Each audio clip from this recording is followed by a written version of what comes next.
बिल्कुल आपकी बात सही है कि यहाँ की मार्केट रिलेटिवली स्लो है, बट उसी स्लो पेस को फास्ट करने के लिए मैं और आप यहाँ पर मौजूद हैं। अगर मिलियन का मार्क टच करती थी ना, तो वो दिन हमारा खुशी का दिन होता था। तब हम खुशियाँ मनाते थे कि आज मिलियन का मार्क जो है ना, हमने वो क्रॉस किया। ओहो जबरदस्त। और विद इन 2 years, मिलियन तो बहुत दूर था, हम मल्टी मिलियंस के अंदर बातें कर रहे होते थे विद इन 1 day सेल्स। और हमने कराची में तो बहुत ज़्यादा इसको ख़त्म होते हुए देखा, लेकिन पंजाब में अभी भी लोग एजेंसीज के ऊपर बहुत ज़्यादा बिल्ड कर रहे हैं। कि उनके पास आप जैसे बहुत सारे ब्रांड्स होते हैं, जो आपको एक अटेंशन मिलनी चाहिए वन ऑन वन, वो आपको वो उस तरीके से नहीं दे पाते। उसके बारे में थोड़ा सा बताएं, मोर जहांगीर कैसे बना सकते हैं? मोर जहांगीर बनाने के लिए we need to have more Haider. Karachi के अंदर है ना, वहाँ पे डर बहुत है। जो सेठ हैं या जो मैनेजमेंट है ना, वो डरती बहुत है। हम अपनी जो रिसोर्सेज होती है इन हाउस, उसको ट्रेन करने में डरते हैं। तो आज से 3-4 साल पहले मैं शायद 2 फिगर्स या 3 फिगर्स के अंदर भी नहीं कमा रहा था। ओह। और आज अल्हम्दुलिल्लाह जो मेरी सैलरी है वो बहुत अच्छी उस पर। चाहे रिटेल की शॉप पे खड़ा हुआ एक बंदा कस्टमर डीलिंग कर रहा है, वो भी ई कॉमर्स का गुरु बन सकता है। कि हमारे स्टाइलों के अंदर ये कल्चर मौजूद है। शॉपकीपर्स या शॉप मैनेजर्स हुआ करते थे, आज वो मेरे साथ ई कॉमर्स के ऑपरेशंस चला रहे हैं। माशाल्लाह। अस्सलाम वालेकुम दोस्तों, मैं हूं अहमद काजी एंड वेलकम टू अनदर जबरदस्ती podcast about local e commerce. और आज जो मेरे पास गेस्ट है, आप अगर जानना चाहते हैं कि लोकल ई कॉमर्स एक इंसान की ज़िंदगी कैसे बदल देता है, और इतना ज़बरदस्त एक्सपीरियंस है उस गेस्ट का कि वो कराची के अंदर भी लोकल ई कॉमर्स कर चुका है, अब पंजाब के अंदर, लाहौर के अंदर कर रहे हैं, पहले भी बहुत बड़े ग्रुप के साथ एफिलिएटेड थे, और आज उससे भी बड़े और अच्छे पंजाब के बड़े ग्रुप के साथ एफिलिएटेड है। पहले फैशन रिटेल में थे, अब शू इंडस्ट्री के अंदर है। लास्ट पॉडकास्ट में अगर आपने देखा था तो वो बताया गया कि इस वक्त कैटेगरी सबसे अच्छी शुरू करने वाली लोकल ई कॉमर्स के ऊपर है शू इंडस्ट्री। तो आज जो गेस्ट है हमने बुलाए ही स्पेशल शू इंडस्ट्री से है, लोकल ई कॉमर्स को हेड कर रहे हैं एक बहुत बड़े ब्रांड में। वो कौन सा ब्रांड है, अगर आप जानना चाहते हैं तो इस पॉडकास्ट को एंड तक जरूर देखिएगा। और एक चीज़ बताना चलूँ कि ये पॉडकास्ट हम लोगों को सपोर्ट करता है जिनको, तो जिनको के बारे में अगर आपने और जानना है तो हमारी पहली पॉडकास्ट देख सकते हैं। तो गेस्ट की तारीफ क्या करूँ, अगर आप इनका नाम लिखेंगे आपको बहुत सारी इंफॉर्मेशन मिल जाएंगी। एससीओ से अपना कैरियर का आगाज करते हैं और अल्हम्दुलिल्लाह आज पूरा ई कॉमर्स को हेड कर रहे हैं। इतना ज़बरदस्त नॉलेज इनके पास है, इनसे सीखते हैं। अस्सलाम वालेकुम जहांगीर, क्या हाल चाल है आपका, कैसे हैं आप? वालेकुम अस्सलाम मैदर भाई, मैं ठीक हूँ, आप बताएं आप खैरियत से हैं? जहांगीर मैं बिल्कुल ठीक हूँ और बहुत ज़्यादा एक्साइटेड हूँ। अल्हम्दुलिल्लाह तुमने एक बहुत बड़ा ग्रुप इस वक्त ज्वाइन किया है as an head of e commerce Punjab side का, और अभी तुम कराची से मूव करके आए हो। अक्सर मैंने लोग यहाँ से वहाँ मूव करते हुए तो देखें, लेकिन मेरे ख्याल अब वक्त आ गया कि वहाँ से भी लोग यहाँ पे आके पंजाब साइड पे काम कर सकते हैं। कैसा एक्सपीरियंस रहा है? हैदर भाई, जैसा कि आपके साथ मैंने काम किया और आप मुझे बहुत अच्छे तरीके से जानते हैं, तो आई ऑलवेज एक्सेप्ट चैलेंजेस। तो this opportunity came as an challenge और मैंने इसको एक्सेप्ट किया। बहुत मुश्किल डिसीजन था, जाहिर सी बात है। कराची जैसी मार्केट के अंदर जहाँ जॉब आप ऐसे ढूंढें और फ़ौरन आपको जॉब मिल जाती है, वो छोड़ के एक रिलेटिवली स्लो मार्केट की तरफ आना, वो बड़ा डिसीजन था। लेकिन चूंकि एक चैलेंज था, मैंने इसको एक्सेप्ट किया और अल्हम्दुलिल्लाह मुझे तकरीबन महीना हो गया है यहाँ पे, और अभी तक तो मेरा एक्सपीरियंस जो है वो बहुत अच्छा रहा है। और अगर ये कहें कि कराची से बहुत बेहतर जा रहा है तो ये भी झूठ नहीं होगा। ज़बरदस्त, कराची से भी बेहतर जा रहा है। हालांकि कराची की मार्केट तो बहुत फास्ट है, ई कॉमर्स वहाँ बहुत तेज़ी के साथ ग्रो कर रहा है। हमने एक एक साल के अंदर मिलियन से बिलियन, बिलियन से मल्टी बिलियन एक एक ब्रांड को होते हुए देखा है।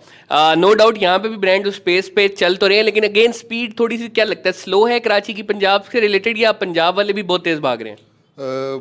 पंजाब की स्पीड स्लो है, जब भी तो हम लोग यहाँ आए ताकि इसको भी हम स्पीड अप करें और इसको भी हम उसी के ऊपर लेके आएँ कि ये भी कराची को मैच करे और उन ब्रांड्स के या उन इंटरनेशनल या लोकल ब्रांड्स के सफ़ में जाके खड़े हो जाएं जो वहाँ पे बिलियंस और मिलियंस बना रहे हैं। तो बिल्कुल आपकी बात सही है कि यहाँ की मार्केट रिलेटिवली स्लो है, बट उसी स्लो पेस को फास्ट करने के लिए मैं और आप यहाँ पर मौजूद हैं। बिल्कुल बिल्कुल जहांगीर, अगर हम देखें अपने मेरे ख्याल है आप थोड़ा थोड़ा नाम ब्रांड भी बता देते हैं, वो बेचारे फैंस जो है ना वो देखेंगे कौन से ब्रांड है। तो गुल अहमद के अंदर आज से अगर 2 साल पहले, ज़्यादा नहीं पीछे जाते, 2 साल पहले की बात करते हैं, तो कहाँ था वो ब्रांड और ई कॉमर्स ने उस ब्रांड को क्या अपलिफ्ट दिया, किधर वो ले आया, इसके बारे में थोड़ा सा बताइएगा। अगर हम सिर्फ जैसा आपने बताया 2 साल पहले की भी बात करें, तो सेल अगर मिलियन का मार्क टच करती थी ना, तो वो दिन हमारा खुशी का दिन होता था। तब हम खुशियाँ मनाते थे कि आज मिलियन का मार्क जो है ना, हमने वो क्रॉस किया। ओहो। और विद इन 2 years, मिलियन तो बहुत दूर था, हम मल्टी मिलियंस के अंदर बातें कर रहे होते थे विद इन 1 day सेल्स। और अगर उस तरह की सेल नहीं आ रही होती तो हम लोग परेशान हो जाते थे बहुत। तो वो 2 साल के अंदर हमने उसको एक नीचे लेवल से ऊपर आते हुए ग्रो करते हुए देखा, और यहाँ पर भी ऐसा ही है। उसी तरह का इन्वायरमेंट नज़र आ रहा है मुझे, उसी तरह की कंडीशंस हैं। तो मुझे लगता है कि ये भी वही चीज़ होगी इंशाल्लाह, एक और चीज़ कि जहाँ पे हम एक नीचे से ऊपर जाते हुई जर्नी देखेंगे। जहांगीर, मार्केट के अंदर जो टैलेंट है उसकी बहुत कमी है, और आपने देखा होगा, शायद अभी आप फील भी कर रहे होगे, हमने कराची में तो बहुत ज़्यादा इसको ख़त्म होते हुए देखा, लेकिन पंजाब में अभी भी लोग एजेंसीज़ के ऊपर बहुत ज़्यादा बिल्ड कर रहे हैं। Different social media agencies, marketing agency, वो हायर भी कर रहे हैं, उनको बिजनेस भी बहुत मिल रहे हैं, लेकिन उसी हिसाब से उनसे बिजनेस छूटते भी जा रहे हैं। क्या बात है, वो अच्छी मार्केटिंग नहीं कर पा रहे या रिजल्ट नहीं दे पा रहे? क्या, अगर ग्रो भी कर रहे हैं तो क्या प्रॉब्लम क्या आ रही है ऐसी? मेरे ख्याल से जो एजेंसी के साथ सबसे बड़ा प्रॉब्लम रहता है वो ये रहता है कि उनके पास आप जैसे बहुत सारे ब्रांड्स होते हैं, तो आप उनके लिए just one of the clients होते हैं। जो आपको एक अटेंशन मिलनी चाहिए वन ऑन वन, वो आपको वो उस तरीके से नहीं दे पाते। तो यहाँ पर भी स्टाइलो के साथ जब मैं काम कर रहा था तो initially we were with an agency, लेकिन हमने फिर उसको खैरबाद कहा, अल्लाह हाफिज़ कहा, और अब हम इन हाउस करना शुरू कर वन ऑफ दिया। द टॉप एजेंसी इन पाकिस्तान है। Yes, it was one of the top agencies in Pakistan. उसको हमने अल्लाह हाफिज़ कहा, और हमने इस महीने से अपनी जो मार्केटिंग है उसको इन हाउस करना शुरू किया है। तो जो हमारे डायरेक्टर्स वगैरह, तो जो बोर्ड्स मैनेजमेंट जितनी भी है, वो सारे भी इस बात के ऊपर एग्री थे कि वो लोग अच्छा काम कर रहे होते हैं, रिजल्ट्स भी ला रहे होते हैं, लेकिन उनकी तरफ से जो हमें तवज्जो मिलनी चाहिए, जो अटेंशन मिलनी चाहिए हमारे अकाउंट को या हमारी मार्केटिंग को, वो उस तरीके से नहीं मिल रही होती। जो आप in house one on one daily basis के ऊपर अपनी कैंपेन्स को देख रहे होते हैं, अपनी कैंपेन्स को देखते हुए, अपनी इन्वेंट्री लेवल को देखते हुए वो डिसीजन ले सकते हैं कि कहाँ मैंने अपने बजट को लगाना है, कहाँ से निकालना है, क्या मैंने चेंजेस करनी है, किस कैंपेन को ऑन करना है, किसको ऑफ करना है। तो ग्राउंड लेवल के जो डिसीजन होते हैं ना, वो आप इन हाउस रहते हुए बहुत अच्छे तरीके से ले सकते हैं, बजाय इसके कि आपका काम एजेंसी के पास हो। हाँ, यह है कि टू स्टार्ट विद, अगर आप एक छोटा ब्रांड है कि जहाँ पे आपको इतने ज़्यादा चेंजेस की फ्रीक्वेंट ज़रूरत नहीं होती, हाँ एजेंसी आप ज़रूर ऑप्ट करें, एजेंसी के साथ काम करें इनिशियली, लेकिन जब आप उसको स्केल करना चाहते हैं तो आई थिंक स्केल के लिए you need to have an in house in. ज़बरदस्त। और मेरा नहीं ख्याल ऐसा कि कोई भी रिसोर्स मार्केट में इतना इस वक्त टैलेंटेड होगा जितने आप हो, क्योंकि जिस तरह से आपने वहाँ ग्रोथ दी और जिस तरह अभी भी हम मार्केट से बातें सुन रहे हैं, स्टाइलो ग्रोथ पे जा रहा है, एजेंसीज़ की जिस तरह आपने जंजीरें आके यहाँ तोड़ी हैं, बहुत अच्छा रिस्पॉन्स है। जहांगीर, मैं एक चीज़ और जानना चाहूँगा कि ठीक है, एक चीज़ तो मैं समझ आ गई कि फ्यूचर जो होने वाला है वो एजेंसी से ख़त्म करके different head of e commerce की ज़रूरत होने वाली है। जिस तरह आप एक टैलेंट एक उसमें आए, तो डिफरेंट ब्रांड्स भी अभी हंट भी कर रहे हैं। एक हमारी जो पिछली पॉडकास्ट है उसके अंदर यामीन साहब, उन्होंने भी यही बताया कि लोग जो है अब चाह रहे हैं कि इन हाउस रिसोर्सेज हों। तो ये इन हाउस रिसोर्सेज ज़्यादा कैसे बन सकते हैं? आपकी जर्नी किस तरीके से इस तरफ आई, और इसके बारे में थोड़ा गाइड करें, क्योंकि मार्केट में डिमांड भी है, लोग छुड़ाना भी चाह रहे हैं पीछा, लेकिन वो रिसोर्स कहाँ से आएंगे? उसके बारे में थोड़ा सा बताएं। मोर जहांगीर कैसे बना सकते हैं? मोर जहांगीर बनाने के लिए we need to have more Haider. तो this is so kind of you. उसमें ये होता है कि हमारे यहाँ जो एक चीज़ बहुत लैक करती है ना, हमारे ब्रांड्स के अंदर भी, हमारी कंपनीज़ के अंदर भी, वो है ट्रेनिंग्स। हम अपनी जो रिसोर्सेज होती है इन हाउस, उसको ट्रेन करने में डरते हैं। तो मैंने भी अपने जो ऑर्गेनाइजेशंस हैं वहाँ पे भी ये कल्चर देखा है कि अपनी रिसोर्सेज को वो इस तरह की ट्रेनिंग्स में नहीं जाने देते। जिस तरह फेसबुक का कोई इवेंट हो रहा है तो वो बिल्कुल वहाँ पे उनको रोका जाता है कि आप बिल्कुल भी वहाँ नहीं जाएंगे। क्यों ऐसा क्यों करते हैं? इससे मुझे ये लगता है कि उनके दिल में थोड़ा बहुत डर होता है कि शायद ये रिसोर्स अगर बहुत अच्छे से पॉलिश हो गई तो इसको कोई और हमसे उठा के लेके चला जाएगा।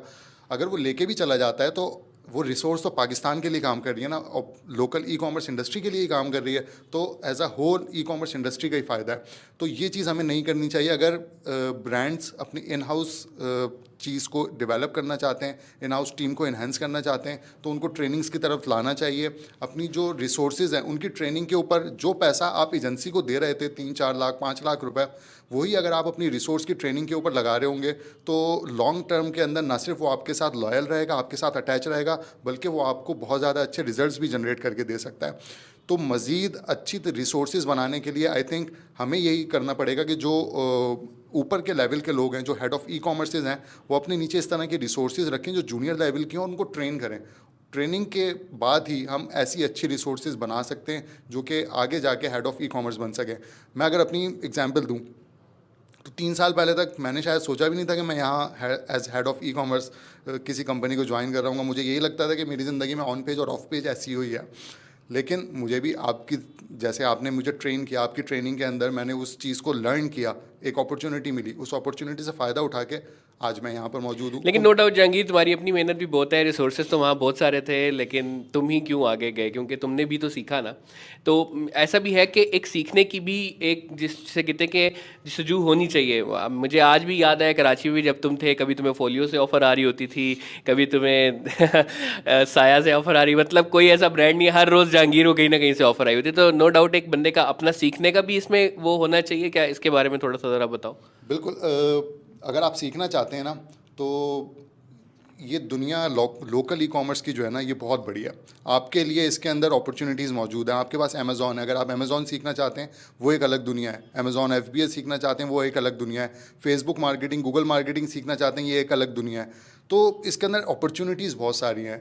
सिर्फ जो आपके अंदर एक कमी होनी चाहिए ना, वो ये होनी चाहिए कि मेरे अंदर इल्म हासिल करने की या नॉलेज हासिल करने की जो जुस्तजू है ना, वो पावर, मौजूद वो हो। एक स्पार्क होना चाहिए। बिल्कुल। चाहे रिटेल की शॉप पे खड़ा हुआ एक बंदा कस्टमर डीलिंग कर रहा है, वो भी ई कॉमर्स का गुरु बन सकता है अगर वो सीखना चाहे। सर, मैं इसके ऊपर आपके साथ ना एक बहुत अच्छी स्टोरी भी शेयर करूंगा कि हमारे स्टाइलों के अंदर ये कल्चर मौजूद है। मेरे पास इस वक्त अपनी टीम के अंदर ऐसे लोग मौजूद हैं जो कि शॉप के अंदर शॉपकीपर्स या शॉप मैनेजर्स हुआ करते थे। आज वो मेरे साथ ई कॉमर्स के ऑपरेशंस चला रहे हैं। माशाल्लाह। तो ज़बरदस्त। उनके अंदर लर्निंग की कैपेबिलिटीज़ थी, वो थर्स्ट थी कि हम सीखना चाहते हैं। ऑर्गेनाइजेशन ने उनको मौका दिया और आज वो पूरे पूरे ऑपरेशंस रन कर रहे हैं। जहांगीर, पंजाब साइड में मुझे इस किस्म की एग्जांपल्स बहुत मिली हैं और वो कंपनी के साथ लॉयल भी बहुत रहते हैं। और मैंने देखा 25-25 साल से वो एक कंपनी के साथ एफिलिएटेड हैं। उनकी वो ट्रेनिंग भी करा रहे हैं, वो उनको जाने भी नहीं दे रहे। लेकिन कराची में तुमने देखा है कि बिल्कुल टोटली डिफरेंट है। मेरा ख्याल है कि तुम्हें याद हो तो हमारी अपनी एक पुरानी कंपनी के अंदर 3 महीने में 4 GM शायद फारग हो गए होंगे। आते थे चले जाते थे, हमें पता ही नहीं था कौन है 4 में अब GM। तो ये कितना डिफरेंस है, ये लॉन्ग रन में किधर लेके जाएगा? आई थिंक वही वाली बात जो कराची के अंदर है ना, वहाँ पे डर बहुत है। जो सेठ हैं या जो मैनेजमेंट है ना, वो डरती बहुत है। तो जहाँ पे आप एम्प्लॉय को डरा के रखेंगे ना, आप उसको रोक नहीं सकते। आज अपॉर्चुनिटी सबके लिए बहुत खुली हुई हैं। अगर आप किसी को मोटिवेटेड करके रखेंगे ना अपने साथ, वो आपके साथ लॉन्ग टर्म में रहेगा। लेकिन अगर आप किसी को डरा के रखेंगे ना, वो कभी भी आपके साथ नहीं रहेगा। तो वहाँ पे भी शायद यही चीज़ थी कि हमें डरा के रखा जाता था या उन लोगों को डरा के रखा जाता था, तो वो डर के मारे वहाँ स्टे नहीं करते थे। उनको जैसी अच्छी अपॉर्चुनिटी मिलती थी वो निकल जाते थे। तो यहाँ पे इस तरह का कल्चर नहीं है। मैंने भी अपने 1 महीने के अंदर जो चीज़ फील की है वो यही है कि यहाँ पे डर नहीं है, यहाँ पे प्रेशर नहीं है। काम है, बिल्कुल है, आपने काम करना है सब कुछ, लेकिन उस काम को करने के लिए आपके ऊपर बहुत ज़्यादा प्रेशर नहीं होता। डे टू डे बेसिस के ऊपर, हर घंटे की बेसिस के ऊपर आपके ऊपर प्रेशर नहीं डाला जा रहा होता, जिसकी वजह से जो एम्प्लॉई है ना, वो बहुत मोटिवेटेड फील करता है। अगर उसका जिसे कहते हैं कि एफिशिएंसी भी बहुत ज़्यादा हो जाती है। बहुत ज़्यादा एफिशिएंसी, आप यूँ इस तरह इमेजिन करें ना कि आप जब काम ख़त्म करके 6 बजे के बाद घर जाते हैं ना, तो आपका माइंड उतना ही फ्रेश होता है जितना आप सुबह ऑफिस आए हुए होते हैं, हालांकि आपने पूरा दिन काम किया होता है। तो सिर्फ एक चीज़ जो कमी होती है ना यहाँ पे, वो होता है कि जो ऊपर से स्ट्रेस या प्रेशर आ रहा होता है, उस प्रेशर को आप माइनस कर दें, काम उतना ही है। सिर्फ प्रेशर ख़त्म हो गया तो हवा बनाया हुआ है बस। बिल्कुल। तो उस तरफ मैं थोड़ा तुम्हें याद होगा जहांगीर, शायद हमें पता ही नहीं लगता था रात के 11 कब बज जाते हैं। बिल्कुल ऐसा ही है। और यहाँ 6 से 11 सारे काम खत्म भी कर लो, दोस्तों यारों से भी मिल लो, फिर भी टाइम बचा होता। अब मैं आज पूरा दिन, एक कॉन्फ्रेंस थी हमारे वहाँ पे, रिटेल की कॉन्फ्रेंस, बिल्कुल, मैं वो अटेंड कर रहा था। उसके बाद मैं घर भी गया, घर के बाद मैं यहाँ पे भी आ गया हूँ। और मुझे पता है कि घर जाके भी मेरे पास इतना इनफ टाइम होगा कि मैं अपनी फैमिली को दे सकता हूँ। मैं वहाँ पे बहुत आसानी से अपना एक लाइफ एंड वर्क बैलेंस जो है ना, वो मेंटेन रख सकता हूँ। ज़बरदस्त। अच्छा जहांगीर, नंबर्स तो तुमने देखे, मैं पूछता नहीं हूँ लेकिन तुम ई कॉमर्स की बात करते हैं, रिटेल को साइड पर रखते हैं। Fashion retail Gul Ahmed versus Stylo shoes, क्या लग रहा है कितना डिफरेंस है और कब तक पहुँच जाएगा गुल अहमद की पेस पे? सर, डिफरेंस तो बहुत है, टू बी ऑनेस्ट, बहुत बड़ा डिफरेंस है। और नंबर ऑफ डिज़ाइंस की बात करते हैं तुम्हें तो पता होगा नंबर ऑफ डिज़ाइंस कितने इंपॉर्टेंट होते थे हमारे लिए ई कॉमर्स में। तो कितने हैं नंबर ऑफ डिज़ाइंस अगर कंपैरिजन देखें? नंबर ऑफ़ डिज़ाइंस की अगर हम बात करें ना, तो यहाँ पे वो चीज़ बहुत ज़्यादा है, बहुत ज़्यादा है। यहाँ पे अगर हम वहाँ पे एट वन टाइम हमारे पास 4,500-5 हज़ार SKUs लाइव होते थे, तो यहाँ पे भी ऑलमोस्ट 6-7 हज़ार SKUs हमें पास होते हैं। जो मेन डिफरेंस है ना, वो ब्रांड इमेज है। पुराना ब्रांड था, गुल अहमद एक नाम बनाया हुआ था, उनकी जो इंडस्ट्री के अंदर अनस्टेज लॉन और उनके जो डिपार्टमेंट्स थे, उन्होंने अपनी जगह बनाई हुई थी। आइडियाज़ पहले होम के लिए बिकता था, होम का सिनोनिम था आइडियाज़, कि लोग जो है वहाँ से बेडशीट्स और ये सब चीज़ें ख़रीदते थे। लॉन के लिए गुल अहमद का नाम नंबर 1 आज भी लोग जानते हैं, तो वो उन्होंने अपनी एक कैप्चर की हुई है, उसकी वजह से वो जो उनके नंबर्स हैं वो बहुत ज़्यादा हैं। ओके आपको एक और मज़े की बात बताऊं कि वहाँ पे हम अनस्टेज और उस फील्ड के अंदर थे, फैशन इंडस्ट्री के अंदर, तो वहाँ पे भी हम नंबर 1 थे अल्हम्दुलिल्लाह। यहाँ पे शूज़ कैटेगरी में भी नंबर्स मुझे पता है, आई चूँकि गेस स्टाइलो नंबर 1 पे ही है। It's is the number 1 it is brand right now no in doubt, shoes category. क्योंकि तुमने 6000 डिजाइन की जब बात की है ना, तो मेरा दिमाग वहीं क्लिक हो गया कि ये इतना मेरा नहीं ख्याल एंड्योर, सर्विस, बाटा, बॉर्जॉन सबको मिला लो नहीं होगा। बिल्कुल ऐसा ही है। तो नंबर वाइज भी we are ahead, but still we have a long way to go. इसके अंदर जो जिस लेवल की आप बात कर रहे हैं कि गुल अहमद वाला लेवल, इंशाल्लाह विद इन अ ईयर और 2 हम उसके करीब करीब इंशाल्लाह पहुंचे दैट्स होंगे। ऑसम जहांगीर, मतलब दैट मीन्स के गुल अहमद इस वक्त ई कॉमर्स में नंबर 1 पे है। जी ठीक है, पता नहीं अब रहेगा कि नहीं लेकिन अगर स्टाइलो तुम कह रहे हो 1 साल तक वहाँ आ जाएगा, तो दैट मीन्स के इट्स अ ह्यूज नंबर यार, huge number for the e commerce. We have plans, कुछ तुम आगे हो, ऐसी मुझे planning पूरा है यकीन है और करोगे तुम। चीज़ें हो रही हैं जो मैं भी ज़बरदस्त। डिस्क्लोज नहीं कर सकता ऑब्वियसली, लेकिन यह है कि हम बहुत सारी चीज़ों के अंदर चेंजिंग्स ला रहे हैं और आई एम रियली श्योर कि उसको हम वहाँ तक इंशाल्लाह पहुँचाएंगे। अच्छा जहांगीर, कराची का जो सेट है वो ऑटोमेशंस पे बहुत ज़्यादा स्पेंड करता था। लाइक साइट की अगर तुम्हें एग्जांपल याद हो, तो उसने साइट लगवाया, चाहे उसके लिए $95,000 उसको 1 साल के देने पड़े, रिजल्ट क्या आया क्या नहीं वो तुम्हें भी पता था, मुझे भी पता था, लेकिन उसकी ईगो थी कि हाँ मुझे ये साइट लगानी है। तो क्या लगता है कि यहाँ पे सेट स्पेंड करता है ऑटोमेशंस पे या इनोवेशंस पे? यहाँ की pace in terms of innovation, AI का यूजेज वर्सेस दैट कराची की मार्केट का कितना डिफरेंस है? ऑलमोस्ट सेम है। ओके, तो ये भी चाह रहे हैं कि ये वो चाहते हैं और मैंने भी इनके साथ इनिशियली कुछ आइडियाज़ शेयर किए, तो जितने मैं आइडियाज़ लेके जाता हूँ, अगर उनके अंदर पोटेंशियल होता है और मैं नंबर से उनको बैक कर सकता हूँ, तो वो फ़ौरन अप्रूव होते हैं। बी इट $1,000, बी इट $1,00,000, तो वो उसी वक्त अप्रूव हो जाते हैं। जहांगीर ये पॉइंट तुम्हारा बहुत ज़बरदस्त है, क्योंकि देखो ये एक चीज़ जो मैंने देखी है कि बैक्ड बाय नंबर्स कराची में बहुत ज़्यादा था। यहाँ पे लोग थोड़ा से अभी तक मेरे ख्याल है शायद वो टर्मिनोलॉजी समझ नहीं पाए, क्योंकि सेठ को अगर आप दिखाओ ना कि भाई इससे इतना लगाने से इतना मुनाफा आएगा, मेरा नहीं ख्याल सेठ कभी भी ना करेगा। ऐसे ही है। बिल्कुल ऐसा ही है। अगर आप अपनी स्ट्रेटजी लेके जाते हैं, कोई नई चीज़ लेके जाते हैं और उसके पीछे आपके नंबर्स होते हैं प्रूव करने के लिए, तो ऑब्वियसली कोई भी उसको ना नहीं बोलेगा। भले उसके अंदर इन्वेस्टमेंट ज़्यादा है, अगर उसको नज़र आ रहा है कि इस इन्वेस्टमेंट से मुझे रिटर्न मिल रहा है, तो यही तो बिजनेसमैन का काम होता है कि इन्वेस्ट करे और रिटर्न हासिल करे। तो उसको अगर आप दिखाएंगे कि इस इन्वेस्टमेंट से इतना आप रिटर्न ले सकते हैं, या आपका कस्टमर एक्सपीरियंस इतना अच्छा हो जाएगा कि आपका कस्टमर मज़ीद कन्वर्ट होगा, तो वो उसके ऊपर इन्वेस्ट करने के लिए बिल्कुल रेडी होते हैं। तो इस चीज़ के अंदर मुझे कोई डिफरेंस नज़र नहीं आया। मैंने यहाँ पे भी जितने भी आइडियाज़ अभी तक पिच किए हैं, अल्हम्दुलिल्लाह सारे अप्रूव हैं और सबके ऊपर मुझे बजट मिला है। जहांगीर, फोलियो एक टोटल एक ज़बरदस्त ऑफ़र थी, बेहतरीन सैलरी थी, बेहतरीन कंपनी थी, डॉलर्स में पे करते हैं, जॉब भी बहुत अच्छी थी, तुम्हें याद होगा सैटरडे भी ऑफ मिल रहा था। तो वो, लेकिन तुम्हारी आज से वो ये जो डायरेक्शन है वो चेंज हो जाती, वो सर्विस वाली साइड पे चले जाते हैं, अभी तुम ई कॉमर्स के अंदर हो। क्या लगता है उस डिसीजन को छोड़ने का आज पछतावा है या सही डिसीजन था? ई कॉमर्स में रहना चाहिए, क्या फ्यूचर देखते हो? बिल्कुल, आपसे तो कोई बात छुपी हुई नहीं है वैसे सारा कुछ आपको मालूम है। तो उस टाइम पे जैसे कि आपको भी मालूम है, ऑलमोस्ट डबल की ऑफ़र थी। बहुत मुश्किल डिसीजन था मेरे लिए उसको छोड़ के एक रिलेटिवली लो ऑफ़र के साथ इस stick रोड से करना। सीधा जाते हैं ना जब हम, तो फोलियो का अभी भी बड़ा सा ऑफिस है। अच्छा, उन्होंने वहाँ पे भी ना एक बहुत बड़ी शारा फैसल के ऊपर एक और बिल्डिंग बना ली। अमेजिंग। तो बहुत अच्छी ऑफ़र थी, बट मुझे जो ई कॉमर्स का एक फ्यूचर नज़र आ रहा था ना, वो वहाँ पे नहीं था। वहाँ पे मैं जाके पैसे तो बहुत अच्छे अर्न करता, शायद गाड़ी भी मिल जाती, बहुत कुछ अच्छा हो सकता था वहाँ पे, लेकिन वो जो ई कॉमर्स वाली चीज़ थी ना, लोकल ई कॉमर्स, और ये जो लर्निंग थी, ये शायद वहाँ पे थोड़ी सी रुक जाती। और बहुत सारी चीज़ें जो मैं सीख सकता था ना उस टाइम पे, मैंने उसको देखा कि मुझे अभी इस फील्ड के अंदर बहुत आगे जाना है, तो मैंने लर्निंग को पैसों के ऊपर फोकियत दी और उसको मैंने कहा कि टाटा गुड बाय, और मैं उसी आपके साथ रहा।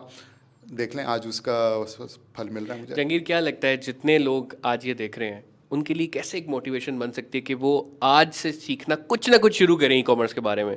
कहीं ना कहीं वो फ्यूचर में पहुंच जाएंगे, सक्सेसफुल रहेंगे, कभी उनको मतलब जो है ना ये रिग्रेट नहीं होने वाला। जैसा तुम अभी कह रहे हो कि तुम्हें रिग्रेट नहीं है, तो उनको भी रिग्रेट नहीं होगा। हम कहते हैं लोकल ई कॉमर्स सीखो, डिप्लॉयर्स कह रहे हैं लोकल ई कॉमर्स सीखो, जिनको उसको सपोर्ट कर रहे हैं। तो क्या लगता है कि क्या ये ज़रूरी है? क्या वो वाकई ज़ीरो से हीरो बना सकता है? क्या वो फ्यूचर का पोटेंशियल से वो जो आने वाला है उससे फ़ायदा उठा सकते हैं? कैसे हम स्टूडेंट्स को जो है ना इसमें एक देखिए एग्जांपल सेट कर सकते हैं? जो ई कॉमर्स वाली इंडस्ट्री है ना, ये अभी स्टार्ट हुई है। हर इंडस्ट्री का ना एक बूम पीरियड होता है, फिर उसके अंदर सैचुरेशन आना शुरू होती है, फिर वो डाउनफॉल की तरफ जाती है। लोग इंजीनियर बनना शुरू हुए, शुरू में बहुत अच्छे इंजीनियर आए, फिर वो सैचुरेशन पे गया, वो डाउनफॉल की तरफ है। बहुत से ऐसे इंजीनियर्स मैं पर्सनली जानता हूँ जिनके पास डिग्रीज हैं लेकिन जॉब नहीं है। ई कॉमर्स एक ऐसी फील्ड है कि जहाँ पे मैंने ऐसे लोगों को भी देखा है जो मैट्रिक पास हैं और वो लाखों रुपए कमा रहे हैं, लिटरली लाखों रुपए कमा रहे हैं। तो आपको डिग्री की ऐसा कोई ज़रूरत नहीं होती अगर आपको कोई सही गाइड करने वाला। अब तो अल्लाह का शुक्र है कि हमारे पास ऐसी डिप्लॉयर्स जैसी एजेंसीज़ और डिप्लॉयर्स जैसे इंस्टीट्यूट्स मौजूद हैं जो कि चीज़ों को सिखा रहे हैं और लोगों को बता रहे हैं कि भाई किस तरह से आप काम कर सकते हैं। मुझे याद है मैंने जब शुरू किया था ई कॉमर्स का अपना जर्नी और डिजिटल मार्केटिंग का अपना जर्नी, तो मुझे कोई बताने वाला नहीं था। मैं सिर्फ यूट्यूब के ऊपर, गूगल के ऊपर या अपने जितने भी मेरे उस्ताद रहे, जो मेरे टीचर्स थे, उनसे मैंने सीखा, आपसे सीखा। लेकिन अब आज की जो आने वाली जनरेशन है उनको तो ये चीज़ें बहुत आसानी से मिल रही हैं। आई गेस रीज़न भी यही है कि उनको आसानी से मिल रही हैं तो वो इस वजह से फॉर ग्रांटेड ले रहे हैं। तो इसको फॉर ग्रांटेड नहीं लेना चाहिए। अगर फ्यूचर कुछ है, अपनी जो फील्ड्स हैं वो अपनी जगह पे, लेकिन जो लोकल ई कॉमर्स का जो एक विज़न है वो बहुत ज़्यादा ब्राइट है। पाकिस्तान के अंदर आप अगर बहुत इजीली, बहुत अच्छे तरीके से, बहुत अच्छे नंबर्स या बहुत अच्छा जो है एक अर्निंग के ऊपर जाना चाहते हैं तो वो लोकल ई कॉमर्स के थ्रू आप जा सकते हैं। मैं अगर अपनी एग्जांपल दूं तो आज से 3-4 साल पहले मैं शायद 2 फिगर्स या 3 फिगर्स के अंदर भी नहीं कमा रहा था। और आज अल्हम्दुलिल्लाह जो मेरी सैलरी है वो बहुत अच्छी उस पर। आप इस बात से अंदाज़ा लगा सकते हैं कि मैंने ये डिसीजन लिया कि मैं कराची को छोड़ के लाहौर आ जाऊँ और यहाँ पे अपनी यहाँ ज़िंदगी पे दोबारा सिर्फ मेरे ख्याल है 40-50 हज़ार रुपये से नीचे तो घर भी नहीं मिलता रेंट पे। वहाँ पे तो चलो कराची में 30 में भी हम ले लेते। जहांगीर, तुम्हारी बातों से मुझे तो बहुत ज़्यादा मोटिवेशन मिली है। अल्लाह करे हमारे सुनने वालों को भी मिले, और हमारी कोशिश बेसिकली यही है, और हम चाहेंगे आगे भी आपको इंशाल्लाह इसका साथ में रखें ताकि लोगों को दिखा सकें। देखिए, आज ये जाने जहांगीर की जो कहानी है ना, वो ये है कि ये कोई 20 साल की मेहनत नहीं है, ये सिर्फ 2 साल की मेहनत है। अच्छा, ये ऐसा भी नहीं है कि हम आपको कह रहे हैं कि ई कॉमर्स का कारोबार शुरू करो। यार, ई कॉमर्स सीख लो।